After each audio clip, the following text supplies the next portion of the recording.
ನರೇಂದ್ರ ಮೋದಿಗೆ ಕರಿ ಕಂಬಳಿ ಹಾಕಿದ್ದಾರೆ. ಕರಿ ಕಂಬಳಿ ಹಾಕೊಂಡು ಭಾಷಣ ಮಾಡ್ತಾರೆ. ನಾನು ಟಿವಿನಲ್ಲಿ ನೋಡಿದೆ. ಇದು ನಾಟಕ. ಕುರುಬರ ಮೇಲೆ ಪ್ರೀತಿಯಿಂದ ಅಲ್ಲ, ಕುರುಬ ಜನಾಂಗದವರ ಪ್ರೀತಿ ಮೇಲಲ್ಲ.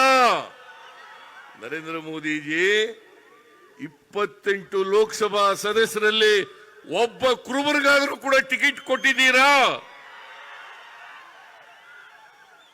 ಒಬ್ಬರಿಗೂ ಟಿಕೆಟ್ ಕೊಟ್ಟಿಲ್ಲ. ಕುರುಬರಿಗೆ, ಒಬ್ಬರ ಮುಸಲ್ಮಾನರಿಗೆ ಟಿಕೆಟ್ ಕೊಟ್ಟಿಲ್ಲ, ಒಬ್ಬರು ಕ್ರಿಶ್ಚಿಯನ್ಗೆ ಟಿಕೆಟ್ ಕೊಟ್ಟಿಲ್ಲ. ನೀವು ನಾಟಕ ಕಂಬಳಿ ಹಾಕಬಿಟ್ಟ ತಕ್ಷಣ, ನಾಟಕ ಹಾಡಿದ ತಕ್ಷಣ ಕುರುಬರ ಉದ್ಧಾರ ಆಗಲಿಕ್ಕೆ ಸಾಧ್ಯ ಆಗ್ತದ? ಕುರುಬರು ಬದಲಾವಣೆ ಆಗಲಿಕ್ಕೆ ಸಾಧ್ಯ ಆಗ್ತದ? ನಾನು ಎಲ್ಲ